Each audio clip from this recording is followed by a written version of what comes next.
อยากได้ค่ะก็ได้เลย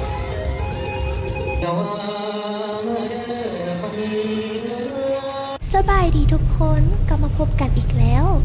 มื้อนี้เป็นมื้อพักเนาะบ่มีเฮียนเฮาก็เลยจะพาทุกคนไปทัวร์งานศิลปะกันย้อนบ่มีเฮียนตึกก็เลยจะเงียบเหงานิดนึงเนาะทุกคนมาเศร้าแฮงก็เลยมีกันแต่2 คน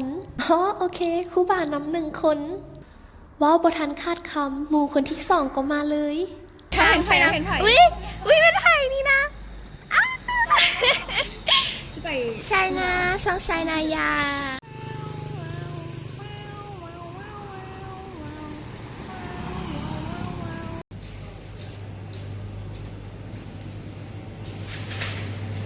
มาเศร้าโพสซาลาเป่ายังบดซุกเลยได้ซื้อแต่น้ำไปกินก่อน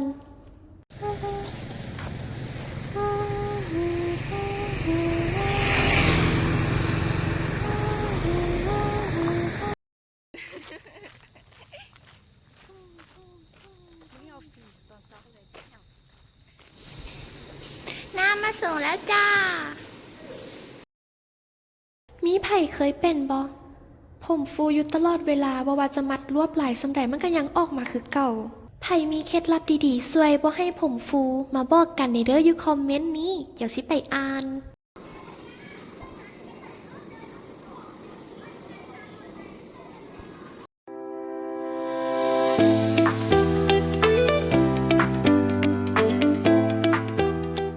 มีไผ่เดาอ้อบอกว่าเฮาเต้นเพลงหยัง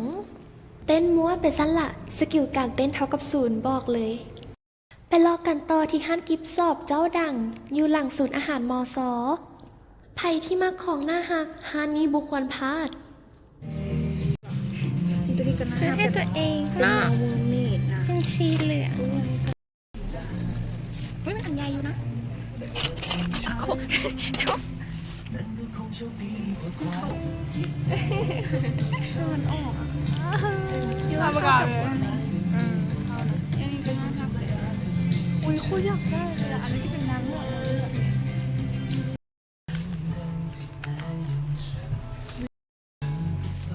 ซื้อดูมาซื้อดิซื้อด้วยซื้อดูมาซื้อซื้อด้วย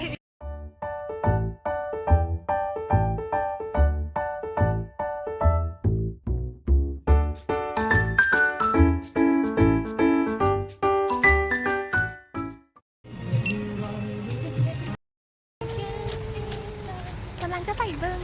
งานเอาไปตอนนี้เลยสีไทยศิลปะไม่ใช่ตัวไหนที่ใช้สวยมันใหญ่อะลิเนาะตาคณะตีกับปุ้งปุ้งที่กันงานสมุดมองมึงเนาะพี่ทำได้ซีกันอย่าบอกแล้วไม่ใช่มันต้องแต่งสีมีแต่นักรีวิวแล้วนะคะวินะคะอันนี้ไม่ลองนี่นะได้ยากเห็นลองใส่หัวงูกันเราหม้อใช่ไหมลุงเต้นนั้นน่ะที่เขาแบบอุ้ยผมไม่ได้สระงูเป็นยังนี่คาปิบาร่ากุ๊กกุ๊กคาปิบ้าล่ะทำมาแต่งหน้าให้เพื่อนกันคาปิบาร่าคาปิบาร่าคาปิบาร่าอันนี้ให้จุ้ง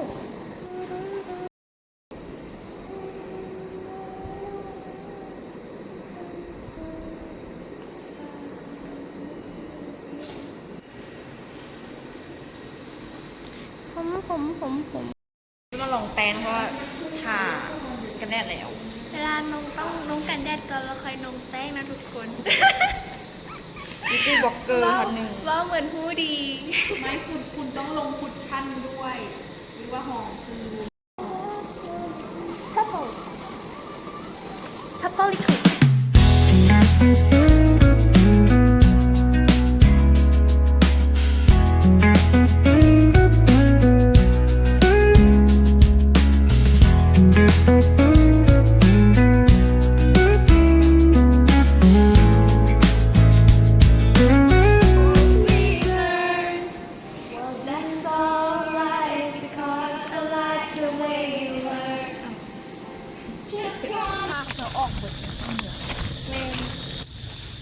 Everybody see butterfly บอ butterfly you faculty letter นะในนี่หลายๆ เรียนอังกฤษจริงไหม แนมไปใส่ก็เห็นแต่ butterfly เห็นผีฟลาย พี่บ้าพี่พายไปเลย แมงกะเบื้อแมง ตอนนั้นเขาเขียนแมงกระเบืองเป็นเขาเขียนแมงกระเบืองที่ตึ้มตรงงองัวเข้าหนับเลย หลายคนมักลงไปนะ ลิงข้ามลิง หมูกันแล้วเป็นซิว่ะ ทิมปะกันแบบนี้น่ะเบิงยางผสวนกันเลยคือว่าเด้มีแต่2 คนท่านแหละ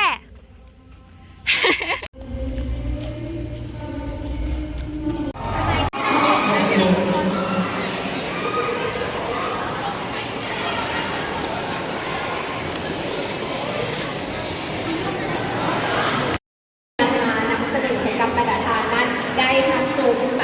พร้อมๆกันเนาะถ้าหากว่าประธานพร้อมแล้ว ป่าอันเดอร์ก็อยากที่มันมีป่าตัวนึงน่ะที่นั่งมันจะนั่นน่ะแล้วมันขาวๆน่ะโคตรบูมมากเลยป่านั้นเลย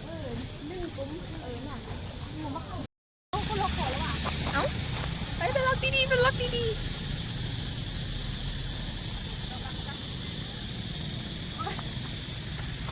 ตื่นมาแล้วโคตรมีแฮง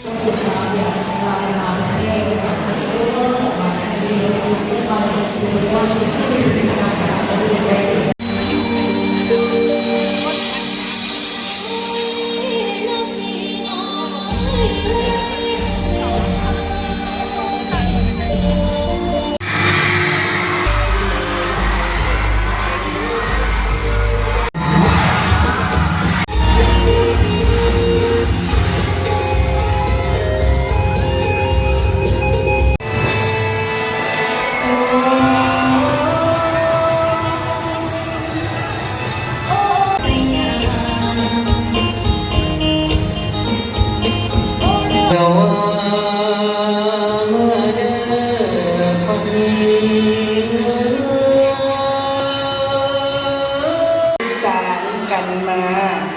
ตั้งแต่หนุนนานแล้ว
มาแล้วทุกคน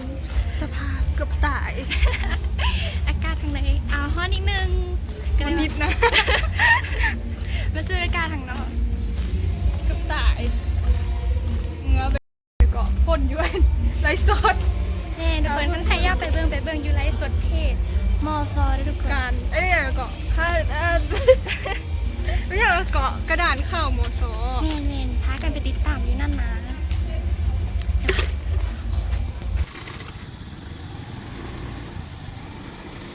เนี่ยไปป้ามูเลยดิหันประจาน